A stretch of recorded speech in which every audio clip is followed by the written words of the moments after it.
Welcome to Mondays with Coach Rice. It's a brand new week, the sun's shining bright. A chance to cast your net, step into the light. Life's full of challenges, it's a winding stream. But with Coach Rice, you'll find your dream. And I am back with you guys again. Once again, casting the net. I'm your host, Coach Rice, your professional certified life and health coach and trained mental health counselor who cares about your mental health. And today I have a very special guest. I want to introduce. Her name is Kellina Powell. She is a dynamic deaf coach and advocate, international speaker, best-selling author, and passionate entrepreneur dedicated to helping young adults with disabilities to achieve their dreams. So, Kellina, tell us, tell us, where are you from and how did you get here with mental health and disability? I love what you do, and we just want to know all about that. Yeah, definitely. Thank you so much for having me once again, Coach Rice. And everybody, I'm actually in Canada, Toronto. Yes, where Drake is from. Okay. And I honestly got to this point in my life where I just struggle with my mental health. When I was young, little do people know, I actually became deaf at the age of 4, where it did impact my mental health because I didn't know who I was. Why did God give me this strength? Why did God give me this disability? And so that was something I had to really overcome, very complicated, and it was very, very, very long journey. And that's when I knew I wanted to make an impact to the younger generation, because I noticed that when I was in high school, I was actually looking for a counselor who was also deaf, and there wasn't any. And that's when I knew that I wanted to go to school to become a psychologist and do all these psychiatrists. But then I said, you know what, I'm going to stick with coaching. And I can't do school. Like, I love school, but just like, oh my God.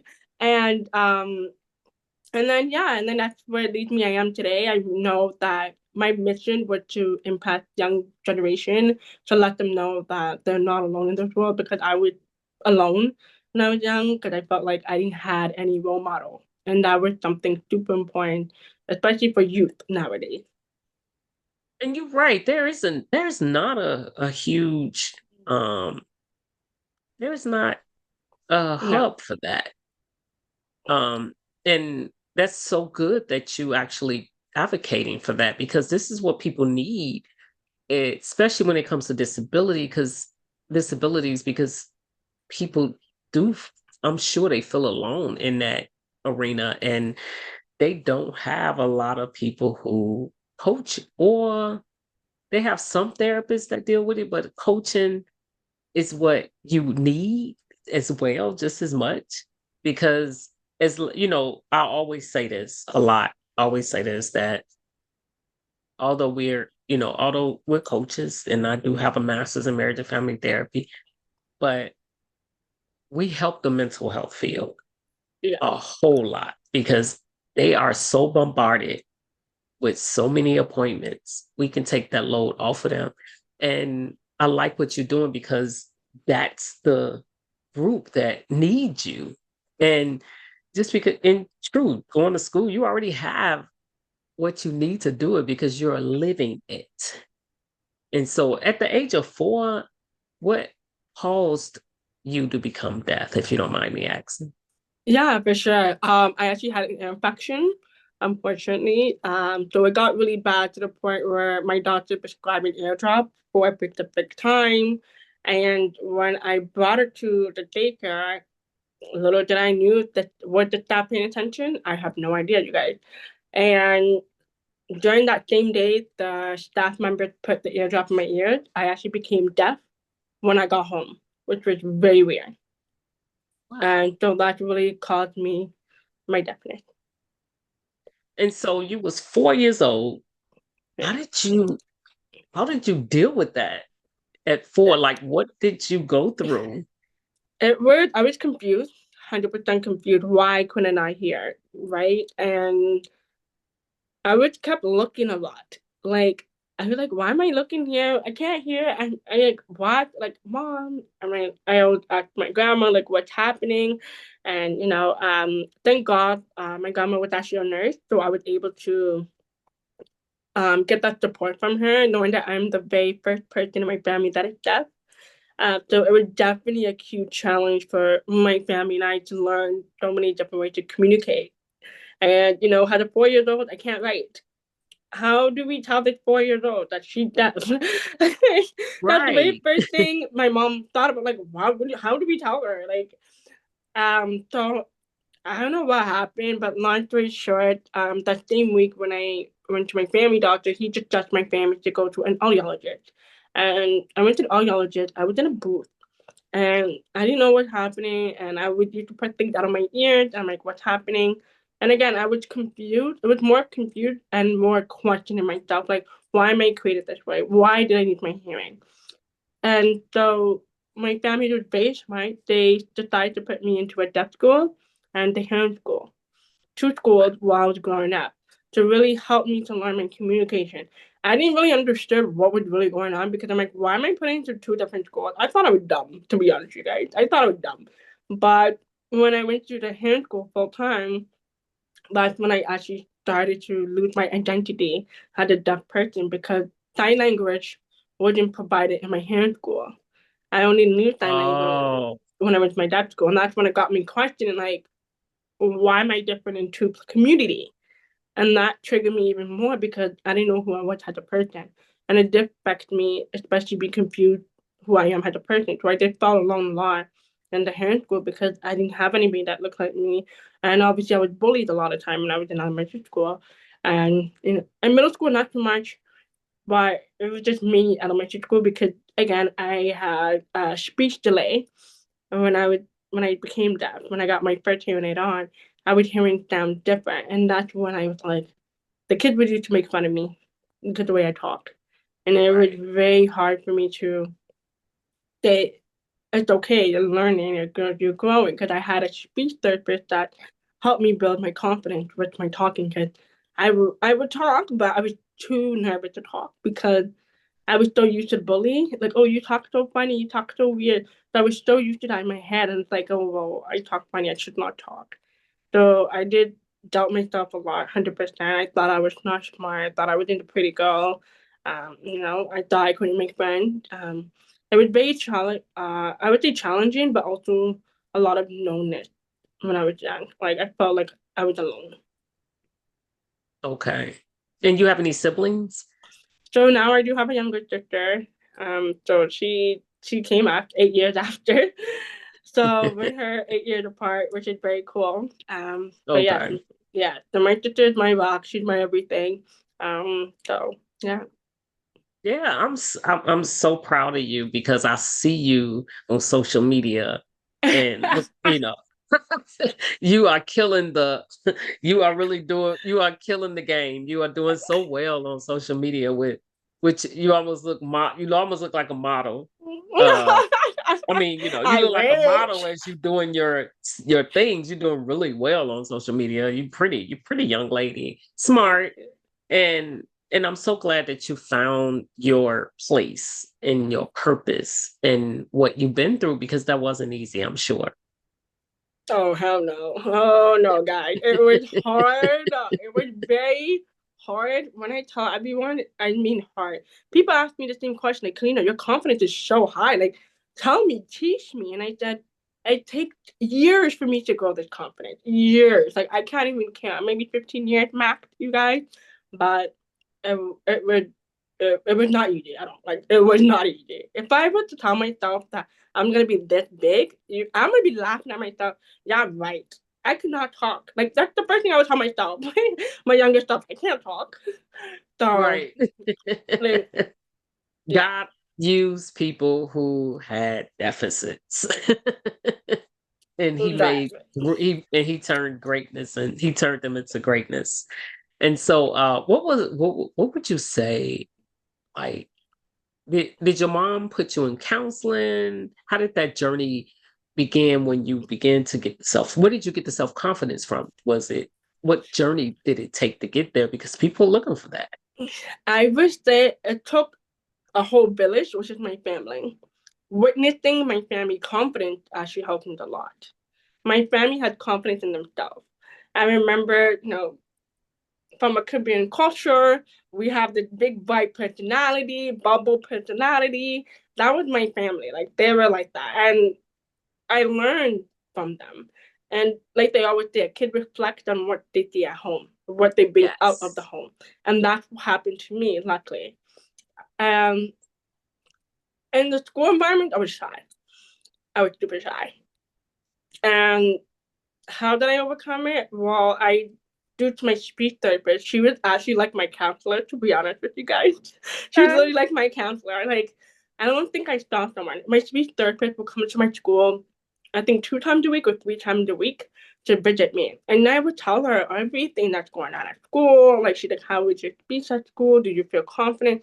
And she would actually work with my teacher very closely to help me to develop that confidence. So for her to go out her way just to make sure I feel more comfortable, it was all because of her. And the second thing is I didn't really start seeing a counselor until I got to high school. The reason for that was because I couldn't find someone that the right fit for me. I really wanted to Okay. find a deaf or disability counselor. And until one day I went, a friend of mine referred someone, and she knew I was looking for someone.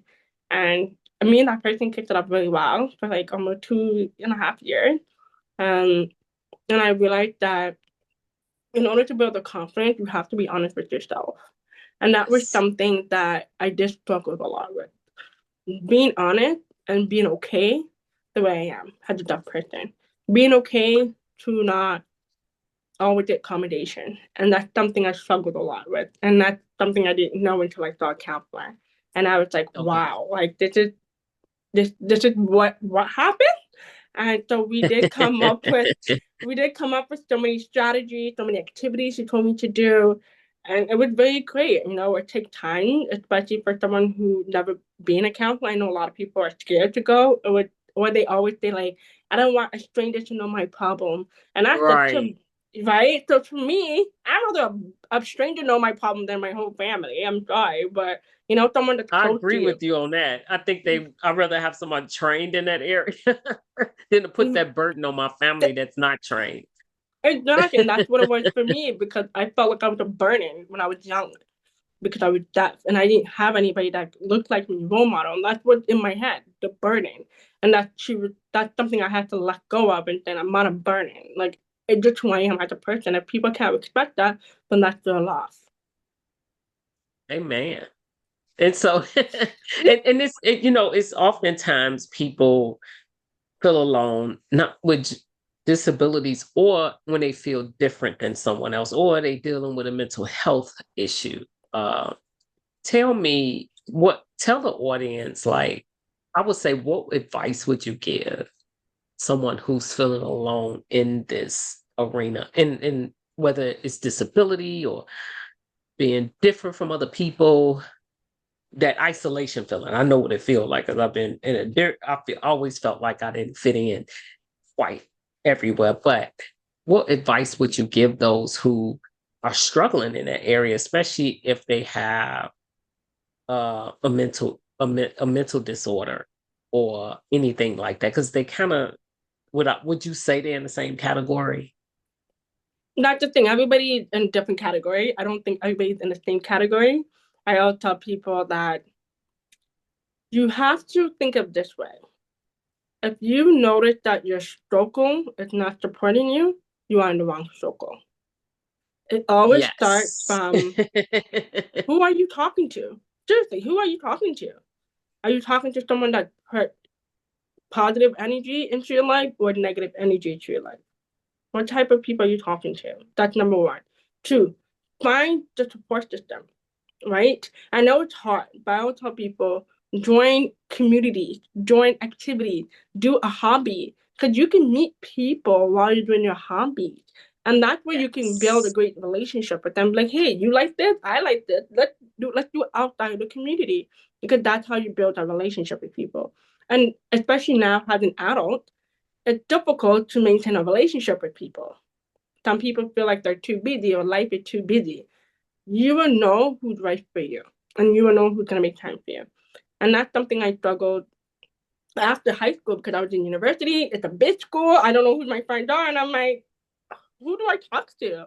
And Right. I got on my conference down. I joined a lot of clubs, and I did a lot of like volunteer. So if you're someone and you have passion about something, why don't you look for a volunteer just to keep yourself busy? And that's something I did when I was in high school and middle school, and also university. It was a lot, but I wanted to get myself out there in a different space. It's very important that you are in different space. Again, it's gonna be hard at first start, but when you continue, you're gonna learn about yourself so much more. Yeah, because you meet amazing people along the way when you get out of the circle of like, I have to fit in, because you don't have to fit in. You're unique. God created you in a certain way. You're unique. And like you said, you're not in a category. You're just unique. And God has placed you in a position to serve others in that uniqueness. That's the beauty of it, right? And so I'm so glad you mentioned that because it is so true. And I'm so glad that you expanded your reach, that you decided to step out there because people need you. Thank And you. you are on fire with that. You have the energy. You have the energy for the young people. Yes, I know. I get that a lot. People like you're full of energy. I'm like, of course, I love it. I love it. Yes, you have that energy. You have that get up and go. You guys have to see her. Tell us about the book you wrote. Yeah, for sure. So I do have 3 books, but my personal book, which is my very first book I published, is called Every Day I Am Just Deaf. It is published on Amazon, and you can find it anywhere, to be honest. Doesn't matter where you are from the world. And it is a poetry book. I love it. I want it short, so Hey. don't worry. It's not a chapter book, you guys. Don't worry. And it's really about me, honestly, being deaf daily basis. The whole purpose of my book is to empower people, to let people know they're not alone. Just like for me, I never read a book by a deaf author in my life.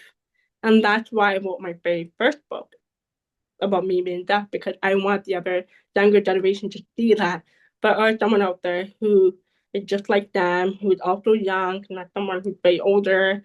And it's very rare to find young people, especially who have a mission, has a passion to do this. And it took a lot of responsibilities, obviously. And yeah, so that's my whole book. I love it. I hope you guys do get one. I hope you guys like it. It's gonna be amazing. It's a poetry book. Who did not like poem? Okay.